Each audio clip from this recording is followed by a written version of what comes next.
Hello, मैं रवि सिंह आप लोग को बताने जा रहा हूँ साइंस का जो हमारा फर्स्ट चैप्टर होता है लाइट के बारे में हम समझाने जा रहे हैं, बताने जा रहे हैं कि लाइट में क्या क्या पढ़ना है अपने को। रिफ्लेक्शन एंड रिफ्रैक्शन, जो मेरे पास जो भी मीडियम है उसके थ्रू आपको हम समझाने जा रहे हैं, जिसको आप अगर कंप्लीटली, थोड़ा सा बड़ा वीडियो होगा लेकिन अगर आपने इसको हर एक चैप्टर्स को, हर एक वीडियोस को सही से देखेंगे तो इसकी गारंटी दूंगा कि आपको कभी भी लर्न करने की जरूरत नहीं पड़ेगी अगर आपने सही से वीडियो को देखा तो। धन्यवाद। पढ़ना है लाइट चैप्टर। लाइट में क्या क्या पढ़ना है? Reflection and refractions. Reflection and refractions chapter है, हम उसमें अभी देखते हैं कि इस लेक्चर में हम क्या क्या पढ़ेंगे। तो what is duality of light, light की ड्युअलिटी पढ़ेंगे कि उसका नेचर कैसा होता है कैसा नहीं। रिफ्लेक्शन ऑफ लाइट की लॉज पढ़ेंगे। Reflection by plane mirror, reflection plane mirror के द्वारा रिफ्लेक्शन कैसे होता है ये पढ़ेंगे, जानेंगे। और न्यूमेरिकल्स करेंगे रिफ्लेक्शन ऑफ लाइट पे, एनटीएससी का, ओलंपियाड का और आपके बुक्स के क्वेश्चंस, चैलेंजर क्वेश्चंस कुछ करेंगे। आइए अब पढ़ते हैं बिना टाइम वेस्ट किए। ठीक, what is duality of light? Duality of light क्या है? तो ड्युअलिटी का मतलब होता है दोगलापन। अब कहेंगे कि दोगलापन क्या है, तो मत जानिए इसको, हमें बस इतना जानिए कि लाइट के जो नेचर है वो दो नेचर्स होते हैं, इसीलिए उसको क्या बोलते हैं? Duality of light. और कौन कौन सा नेचर होता है? एक रे नेचर होता है और दूसरा वेव नेचर होता है। तो पहले हम जानते हैं रे नेचर्स क्या होता है, उसके बारे में थोड़ा सा डिस्क्राइब करेंगे, फिर आगे चल के रे नेचर्स को अच्छे से जानेंगे। तो light can be described in term of stream of photons massless packet of energies। कह रहा है कि लाइट जो है वो क्या करता है, किस टर्म में? स्ट्रीम ऑफ फोटॉन्स, फोटॉन्स के बहुत ही ज्यादा कण को, पार्टिकल्स को जो है, जो मासलेस पैकेट्स होते हैं, एनर्जी उसमें तो होती है लेकिन मासलेस होती है, जो है उसमें मास नहीं होता है, एनर्जी होता है। एनर्जी जो है फिक्स्ड एनर्जी होती है लेकिन उसका मास नहीं होता है, और उसी को हम क्या बोलते हैं? लाइट। ठीक, अब each travelling with the wave light properties, ये ट्रेवल कैसे करता है, किसके फॉर्म में? तो property at the speed of light, ये वेव लाइट के फॉर्म में जो है ट्रेवल करता है। किस स्पीड से? लाइट की स्पीड से। लाइट की स्पीड क्या होती है हम आगे चल के जानेंगे कि हाँ लाइट की स्पीड क्या होती है। अब photon is the smallest quantum, ये क्वांटम थ्योरी है, आगे हम 11th में पढ़ते हैं, 10th में इसका कोई रोल नहीं है। अब आगे जानिए कि हमें क्या क्या पढ़ना है इसमें। रिफ्लेक्शंस होता है, रिफ्रैक्शंस होता है, फोटो इलेक्ट्रिक इफेक्ट होता है, क्रॉम्पटन इफेक्ट होता है। तो हम जो है इसमें पढ़ेंगे रिफ्लेक्शन और रिफ्रैक्शंस। हमें photo electric effect, Crompton effect class 12th में पढ़ना है, इसके बारे में हमें अभी नहीं पढ़ना है। अब जानिए, पहले हम रे नेचर्स के बारे में आपको बताया कि वो किस फॉर्म में होता है, रे के फॉर्म में होता है। और जो रे होता है ना, उसमें कौन कौन से पार्टिकल्स होते हैं, तो जानिए रे नेचर्स को ही हम पार्टिकल नेचर भी बोलते हैं। क्या बोलते हैं? रे नेचर्स को पार्टिकल नेचर्स भी बोलते हैं, जिसमें क्या क्या होते हैं? Photons, electrons, protons, neutrons. और ये जो रे नेचर्स है, इसको किसी न किसी साइंटिस्ट ने वेरीफाई किया होगा कि लाइट जो है किस नेचर्स के फॉर्म में होती है, रे नेचर्स के फॉर्म में। तो किसने वेरीफाई किया, किसने बताया कि रे नेचर्स के फॉर्म में? न्यूटन, लैपलेस और आइंस्टीन। किसने बताया? न्यूटन, लैपलेस और आइंस्टीन ने बताया कि उन्होंने कहा कि लाइट जो होती है वो किस नेचर्स के फॉर्म में होती है? रे नेचर्स के फॉर्म में होती है या पार्टिकल्स के फॉर्म में होती है। अब आगे हम जानेंगे कि जो है wave natures of light.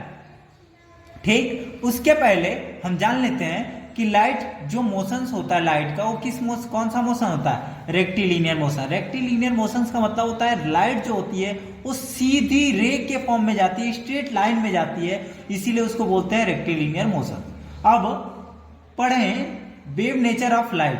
Wave nature of light में हमें ये जानना है कि वेव नेचर्स क्या होता है। तो light refers to electromagnetic radiations that can be detected by human eye. Light जो है इसमें इलेक्ट्रोमैग्नेटिक रेडिएशंस के फॉर्म में होता है, that can be detected by human आई, और ह्यूमन आईज के द्वारा ये डिटेक्ट किया जा सकता है। The entire electromagnetic spectrum is extremely broad ranging from the low energy ratio wave with the wavelength. So properties such as interference, diffraction and polarization. मतलब हमें ये जान लो कि हमने उसमें बोला था कि लाइट जो है रे के फॉर्म में जाती है, हम इसमें बोल रहे हैं कि वेव के फॉर्म में जाती है। वेव के फॉर्म में जाती है मतलब कि कैसा, ऐसा देखिए जो है क्या होता है, लाइट हमारा एक टॉर्च से हम लाइट जलाएं तो क्या करता है, ऐसा तो है नहीं कि हमारा सीधा सीधा चला जाए, लेजर लाइट तो है नहीं। लेजर लाइट जो होती है वो हमारा एकदम क्या होता है, रेक्टिलिनियर मोशन, इसमें भी होता है, लेकिन वो क्या करता है, जो वेव होता है ना, वेव के कारण वो क्या होता है, फैल जाता है। अब क्या बोलता है कि एक्सट्रीमली ब्रॉड, वो जो है फैल जाता है, इसीलिए उसको हम क्या बोलते हैं, वेव नेचर ऑफ लाइट। और ये जो वेव नेचर ऑफ लाइट किसने वेरीफाई किया, तो इसके साइंटिस्ट कौन थे, मैक्सवेल और हर्ट्ज ने, दो थे, कौन कौन, मैक्सवेल और हर्ट्ज ने।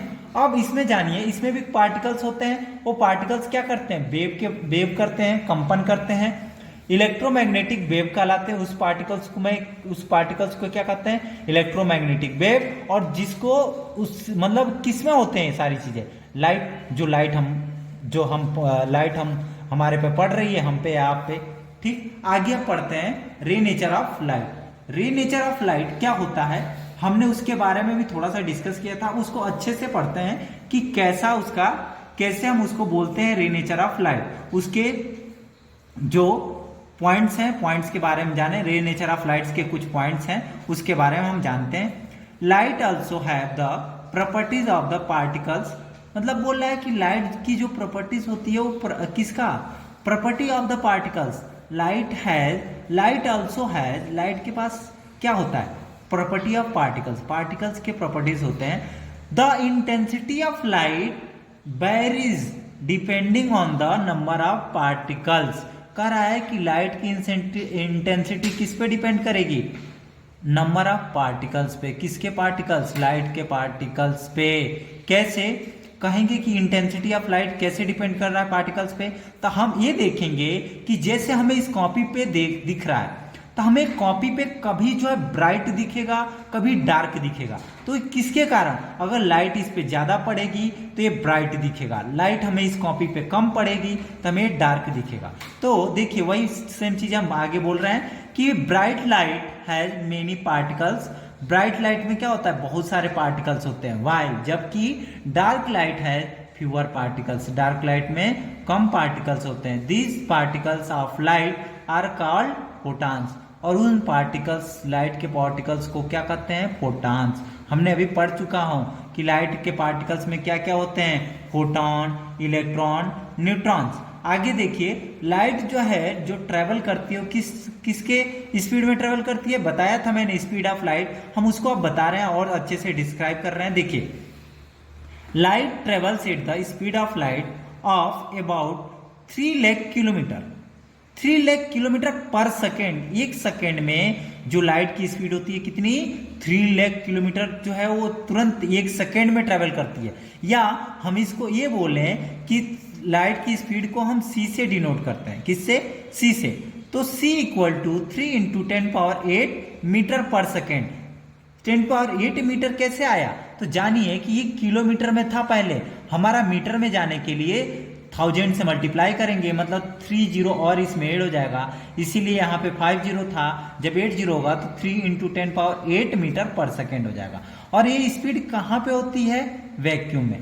कहाँ पे, वैक्यूम में, एयर में।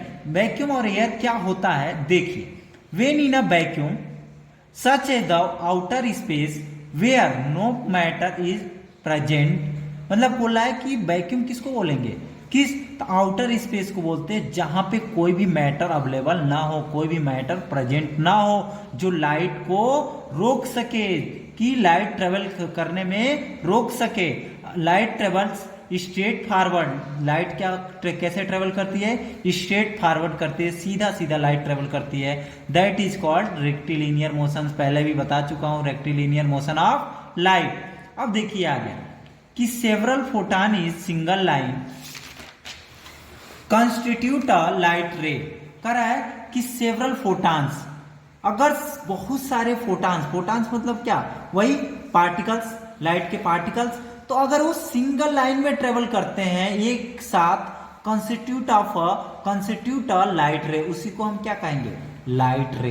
क्या बोलेंगे उसको, लाइट रे।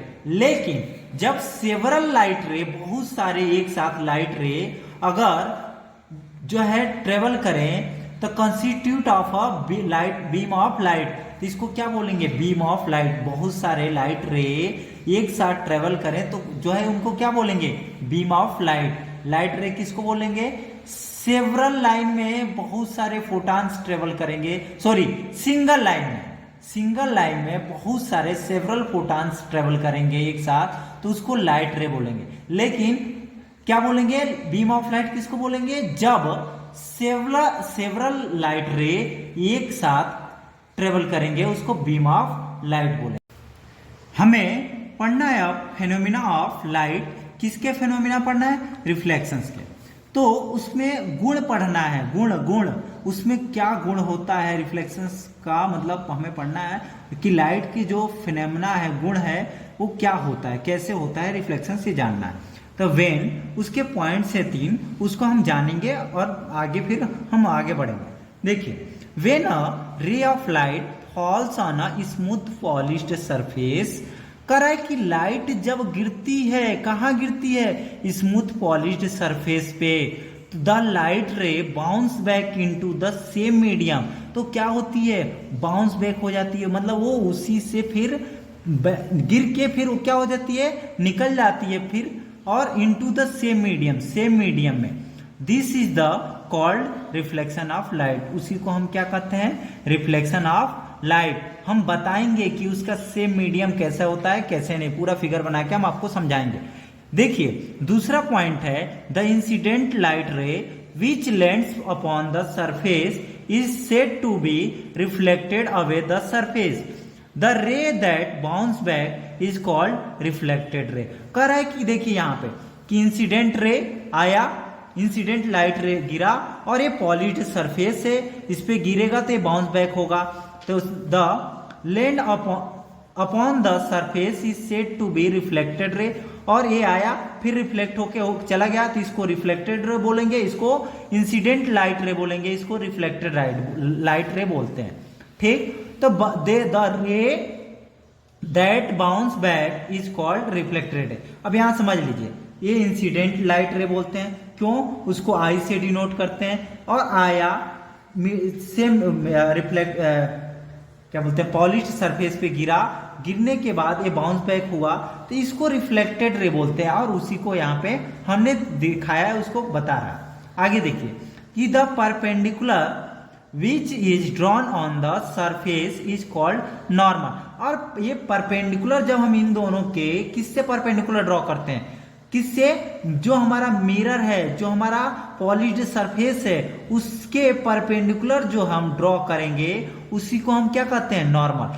तो ये भी याद रखिएगा कि इंसिडेंट रे और नॉर्मल और रिफ्लेक्टेड रे तीनों किस में लाइज करते हैं, एक ही मीडियम में, एक ही प्लेन में लाई करते हैं। हम आगे इसको बताएंगे। ये 3 पॉइंट्स थे, हमने बताया कि इंसिडेंट रे क्या होता है, रिफ्लेक्टेड रे क्या होता है और नॉर्मल क्या होता है। हमने इसका 3 पॉइंट्स बताए हैं।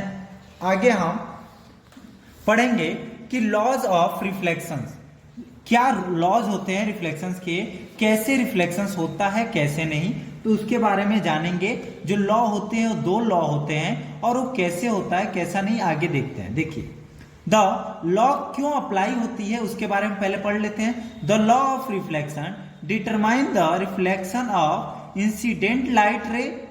कह रहा है कि लॉ ऑफ रिफ्लेक्शन हमें कैसे डिटरमाइन करना होता है, तो the reflection of incident light रे और ऑन अ रिफ्लेक्टिंग सरफेस पे इंसिडेंट लाइट रे आया, लाइक मिरर, मतलब मिरर पे या स्मूथ मेटल सरफेस पे, एंड क्लियर वाटर पे या एंड क्लियर वाटर पे, तो बाउंस बैक होगा ही होगा। तो क्या कैसे होगा कैसे नहीं, कहां से बाउंस बैक होके जाएगा, उसी को जानने के लिए कुछ लॉ होते हैं, उस लॉज के बारे में पढ़ेंगे कि the incident ray and reflected ray and the normal are lies in the same plane. हमने पहले भी बोला, अभी भी वही लॉ होते हैं। क्या लॉ होता है कि इंसिडेंट रे, रिफ्लेक्टेड रे और नॉर्मल तीनों सेम प्लेन में लाइज करते हैं। जैसे आगे अभी भी मैं बताऊंगा। दूसरा रूल होता है, क्या रूल होता है, क्या लॉज होता है कि the angle of incident angle i equal to the angle of reflection angle r, मतलब angle i equal to angle r होता है। जितनी एंगल आई बनेगा उतना ही एंगल आर बनेगा, मतलब angle of incident equal to angle of reflection. दो law होते हैं, उसको हम आगे आपको बता रहे हैं। देखिए, मान लीजिए ये हमारा प्लेन सरफेस है, सॉरी ये हमारा लैंड है, ठीक, क्या है, लैंड है, ये हमारा रिफ्लेक्टेड सरफेस है। और हम इस पे हम आपको बताएं कि हम नीचे एकदम ये दीवार है, ये हमारा नीचे का जो हमारा क्या बोलेंगे सरफेस है, और ये हमारा जो दीवार पे एक मिरर लगी हुई है, प्लेन रिफ्लेक्टेड सरफेस है, ये क्या है, रिफ्लेक्टेड सरफेस है। तो हम इस पे टॉर्च जलाएं एकदम नीचे से, तो टॉर्च जो बाउंस बैक होगा वो क्या होगा, नीचे जो हमारा नीचे वाली सरफेस है ना उसी पे बाउंस बैक होके जाएगा, ना कि ऊपर चला जाएगा, ना कि इधर चला जाएगा, ना कि इधर चला जाएगा। और किसके अकॉर्डिंग ये बाउंस बैक होगा, नॉर्मल के अकॉर्डिंग। और नॉर्मल भी कैसे ड्रॉ होगा, सेम इसके और हमारा इसके, इन नॉर्मल को है हमारा एक, हमारा ये हमारा क्या हो गया, क्या है बीच का, हम इसके हमारा जो है ध्यान रखिएगा, दो हमारा प्लेन मिरर, हमारा ये सरफेस रिफ्लेक्टेड सरफेस, इन दोनों के बीच में जो 90 डिग्री बन रहा है ना, तब हम ऐसे देखेंगे, ऐसे ध्यान रखिएगा, हम कैसे देखेंगे, ऐसे। और ऐसे हमारा यहाँ से जो 90 डिग्री बनेगा वहीं से हम नॉर्मल एक ड्रॉ करेंगे, और जो नॉर्मल के अकॉर्डिंग फिर ये बाउंस बैक होगा, मतलब इधर से बाउंस बैक होगा, जितना एंगल इधर बनेगा उतना ही एंगल इधर भी बनेगा, और ये सेम प्लेन में बनेगा। उसी को पहला जो है हमारा वही बोल रहा है कि एंगल ऑफ इंसिडेंट, मतलब angle of incident ray, sorry incident ray, reflected ray और नॉर्मल, तीनों कहाँ लाइज करते हैं, सेम प्लेन में। आगे हम बढ़ते हैं, हमारा दो लॉज थे, आगे हम बढ़ते हैं, कुछ क्वेश्चंस हैं। देखिए एंगल से थ्रू, अभी मैंने जो बताया उसके through, angle is the find the angle of reflection, angle of reflection find करना है थ्रू सेकेंड मिरर। दो मिरर है, हमने यहाँ पे एक प्लेन लिया था और एक जो है क्या लिया था, रिफ्लेक्टेड सरफेस लिया था। लेकिन अब यहाँ पे हम दो मिरर ले रहे हैं, एक नीचे मिरर ले रहे हैं, एक ऊपर ले रहे हैं, दोनों के बीच में 90 डिग्री का एंगल बन रहा है। तो ये बोल रहा है, अभी अपने को क्वेश्चन में बस इतना दिया है कि अगर इस पे इंसिडेंट रे आई और वो इंसिडेंट रे जो है नॉर्मल से 60 डिग्री एंगल बनाई है, तो सेकेंड मिरर से कितना एंगल बनाएगी, रिफ्लेक्टेड एंगल कितना होगा, रिफ्लेक्शन एंगल कितना होगा, किसके थ्रू, नॉर्मल के थ्रू। इसके थ्रू मत, नीचे के थ्रू, अपने प्लेन के थ्रू मत बनाइएगा, किसके थ्रू, नॉर्मल के थ्रू पूछ रहा है। तो देखिए क्या करेंगे, एंगल ऑफ रिफ्लेक्शन हमको, सॉरी एंगल ऑफ इंसिडेंट पता है 60 डिग्री है, नॉर्मल पता है, नॉर्मल हमारा ड्रॉ किया हुआ है। अब यहाँ से एक बात बताइए, सेम जितनी डिग्री पे आई है उतने एंगल पे इधर हमें पड़ेगी, इधर रिफ्लेक्ट होगी, ये क्या कहलाएगा, ये इंसिडेंट था, ये हमारा रिफ्लेक्टेड रे, इधर रिफ्लेक्ट होगी जो है आर, ठीक, रिफ्लेक्ट हुआ, तो ये भी हमारा इससे 60 डिग्री पे रिफ्लेक्ट हुआ, जितनी आई होती है उतनी आर होती है, रिफ्लेक्ट हुआ, तो ये टोटल क्या होती है 90 डिग्री, तो ये 60 है तो ये कितना हो जाएगा 30 डिग्री होगा ना। नॉर्मल से हमारे इनके बीच में कितने एंगल होता है 90 डिग्री, तो 90 में से ये 60 है तो ये भी 60 होगा, और ये 60 है तो हमारा टोटल 90 होता है, तो ये कितना होगा 30 डिग्री। और यहाँ देखिए एक ट्रायंगल फॉर्म होगा, ट्रायंगल फॉर्म होगा, तो हमें पता है कि ये 30 डिग्री है और ये 90 डिग्री है, क्योंकि एक ये दूसरे के परपेंडिकुलर मिरर है, तो हमें ये 90, ये 90, ये 30, तो ये कितना होगा 60 डिग्री। क्यों, क्योंकि तीनों एंगल्स का सम, ट्रायंगल के तीनों एंगल्स का सम कितना होता है 180 डिग्री, तो उससे हम ये दोनों को ऐड करेंगे तो कितना हो जाएगा 120, 180 में से 120 को माइनस करेंगे 60 डिग्री। और अगर ये 60 है तो हम फिर यहाँ पे हम ड्रॉ करेंगे नॉर्मल, तो कितना आएगा 30 डिग्री। मतलब जो एंगल आप इसकी इस मिरर के लिए, ये जो हमारा रे है, ये कौन सा रे है, इंसिडेंट रे। अब एंगल ऑफ इंसिडेंट रे कितना हो जाएगा 30 डिग्री, तो रिफ्लेक्टेड भी कितना होगा 30 डिग्री, ये हमारा फाइंड हो गया। मतलब आंसर कितना हो जाएगा, एंगल ऑफ रिफ्लेक्शन कितना हो जाएगा 30 डिग्री। आगे दूसरा क्वेश्चन है, देखिए same, find the number of image that can B form by the object अब हमसे एक क्वेश्चन पूछता है कि नंबर ऑफ इमेज, दो मिरर हैं, दो मिरर के बीच में कितने इमेज बनेगी, किसी ऑब्जेक्ट का, पर्टिकुलर किसी ऑब्जेक्ट की दो मिरर के बीच में कितनी इमेज फॉर्म होगी, कितनी नहीं, ये पूछता है। तो हम इसको कैसे जानेंगे, ध्यान दीजिएगा। अब देखिए इसको हम कैसे सॉल्व करेंगे। फार्मूला होता है n इक्वल टू, हम बताएंगे अभी फार्मूला, पहले हम इमेज फॉर्मेशन दिखा दे रहे हैं कि कितने इमेज फॉर्म होगी कितनी नहीं। ऑब्जेक्ट कहाँ था, यहाँ पे, तो जितनी एक क्या है, प्लेन मिरर ही तो है, प्लेन मिरर है, दिख रहा है। अगर आप इतना जान जाइए कि आपने देखा होगा आपके घरों में प्लेन मिरर होगा, तो आप जितनी दूरी पे हम खड़े होते हैं, जितनी डिस्टेंस पे ऑब्जेक्ट को हम रखेंगे, उतनी डिस्टेंस पे इमेज फॉर्मेशन होता है। तो ये क्या है, ऑब्जेक्ट है, ये इमेज 1 हो गया। एक हमारा जस्ट इमेज कहाँ होगा, पीछे। वैसे ही जस्ट हमारा नीचे वाली मिरर में भी इमेज कहाँ बनेगी, नीचे, और इमेज 2 हो गया, इमेज 1 हो गया। और एक चीज जान लीजिए कि जितने डिस्टेंस पे इधर ए बना और इधर ए बना, इन दोनों को फिर हम लेके आएंगे, फिर एक इधर भी तो बनेगा। तो ये हमारा 3 इमेज फॉर्मेशन हुआ।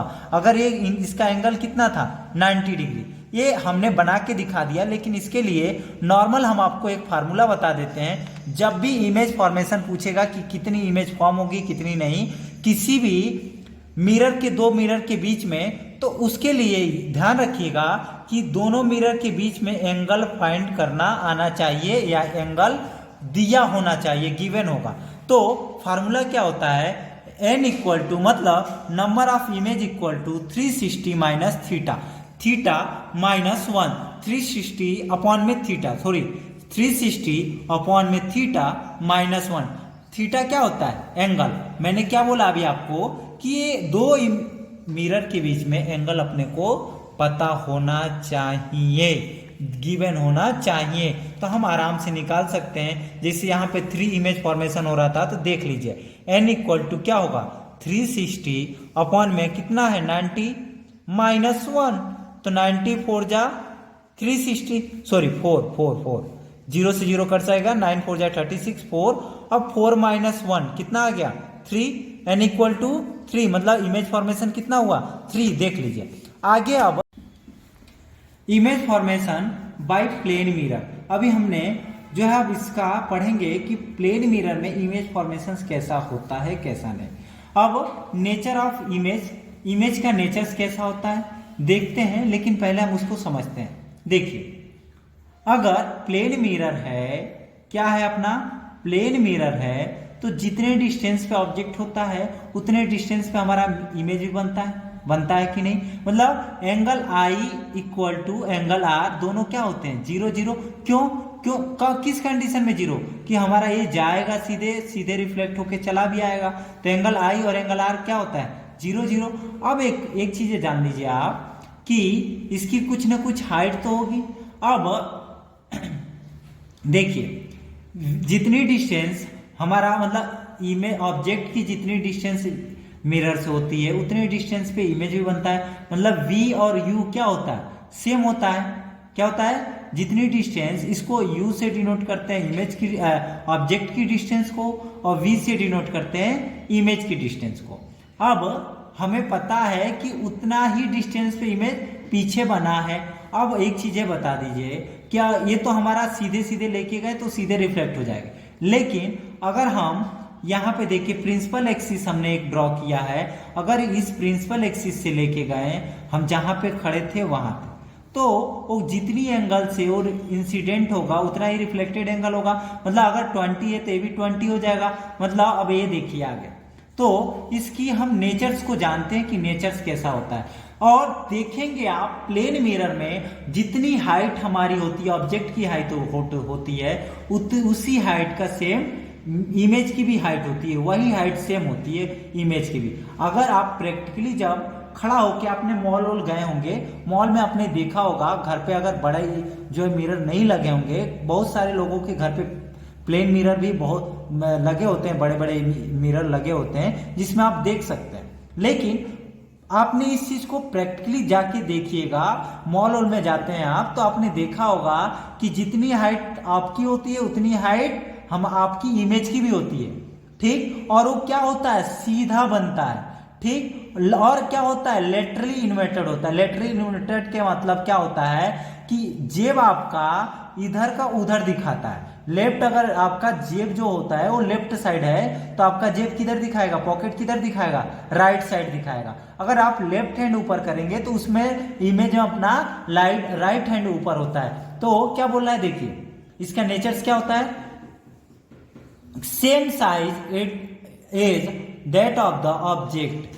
मतलब जो इमेज का जो होता है, जो ऑब्जेक्ट की साइज होती है उतनी वही साइज क्या होती है, इमेज की भी होती है। इसीलिए लिख देते हैं height of object equal to height of image, same size as that of the object, object के साइज का ही इमेज भी फॉर्म होता है। और दूसरा सेम डिस्टेंस पे, तो same distance as that of the object to, object distance को u बोलते हैं, इमेज डिस्टेंस को v बोलते हैं। तो u इक्वल टू v। आगे वर्चुअल इमेज बनेगा। जब तक वर्चुअल इमेज का मतलब क्या, जब तक आप उसके सामने मिरर के सामने खड़े हैं तब तक आपका इमेज फॉर्मेशन होगा। जैसे ही आप हट जाएंगे इमेज फॉर्मेशन हट जाएगा, इमेज आपका नहीं रहेगा। और उसी को क्या बोलते हैं, वर्चुअल इमेज। और इरेक्ट का मतलब होता है सीधा बनता है। लेटरली इन्वर्टेड आपको बता दिया कि आप लेफ्ट हैंड ऊपर करेंगे तो इमेज में आपका राइट हैंड ऊपर होगा, इसको बोलते हैं लेटरली इन्वर्टेड। इन्वर्टेड मतलब उल्टा होता है, लेकिन लेटरली इन्वर्टेड का मतलब क्या होता है कि अगर लेफ्ट का राइट का लेफ्ट, इसको बोलते हैं लेटरली इन्वर्टेड। आगे आप देखिए 2 क्वेश्चंस हैं, चैलेंजर्स क्वेश्चंस को करते हैं, हमारा फर्स्ट क्लास खत्म हो जाएगा। देखिए find the angle of reflections, वही सेम चीजें जैसे उसमें था वैसे इसमें भी फाइंड करना है। हमने क्वेश्चन से बता दिया था, अब इसको भी मैं बता ही दे रहा हूं, आप लोग अपने बुक से क्वेश्चन उठा के देखिएगा। देखिए 2 मिरर है, मिरर के बीच का एंगल दे दिया था, उसमें भी दिया हुआ था, इसमें भी दिया है। उसमें 90 डिग्री था, यहाँ पे 105 है। अब यहाँ पे भी सेम एंगल ऑफ इंसिडेंट दिया है 45, रिफ्लेक्शन एंगल भी कितना होगा 45। अब हम सीधे आएंगे तो इस दूसरे जो है मिरर पे कहीं ना कहीं मैच करेगा, और मैच करेगा तो हम इसके बीच का जो है एंगल फाइंड करेंगे। तो ये हमारा 45 है, और ये हमारा हम जानते हैं नॉर्मल और इसके थ्रू बीच में कितना एंगल होता है 90 डिग्री। ये 45 है तो ये भी कितना होगा 45, और ये 105, इन दोनों को ऐड कर दीजिए तो 150 हो जाएगा। और टोटल ट्रायंगल के बीच में 180 डिग्री होता है। तो याद रखिए, तो हमारा ये एंगल कितना हो जाएगा 30 डिग्री। अब 30 डिग्री ये हो गया तो हम फिर यहाँ पे नॉर्मल ड्रॉ करेंगे, तो हमारा ये टोटल 90 डिग्री होगा। 90 डिग्री में 30 है तो ये कितना हो जाएगा 60 डिग्री। तो 60 डिग्री से इंसिडेंट पड़ रहा है इसका, तो 60 डिग्री से तो रिफ्लेक्टेड भी होगा ना, और वही एंगल पूछ रहा है। तो angle of reflection equal to 60 degree. दूसरा देखिए, ये भी इस बेसिस पे भी क्वेश्चन मैंने बताया था कि find the number of image that can be formed by the object, object के कितने इमेज फॉर्म होंगे कितने नहीं, ये बताना है। सेम आप फार्मूला अप्लाई कीजिए, निकल जाएगा। फार्मूला क्या होता है, n इक्वल टू 360 अपॉन में थीटा माइनस 1। 360 तो 360 अपॉन में थीटा, थीटा कितना है बेटा यहाँ दिया हुआ है देख लो 60 डिग्री। तो 60 0 से 0 कैंसिल, 6 6 जा 36 माइनस 1 मतलब 6 माइनस 1, तो कितने इमेज फॉर्मेशन होगा 5, मतलब n इक्वल टू कितना आ गया 5। तो इमेज फॉर्मेशन 2 ऑब्जेक्ट के बीच में कितना होगा 5। और वो कहाँ फॉर्म होगा ये आपसे क्वेश्चंस नहीं पूछा जाता है। अगला अब लेक्चर्स में हमें क्या पढ़ना है मैं बता दे रहा हूं, आप ध्यान दीजिएगा।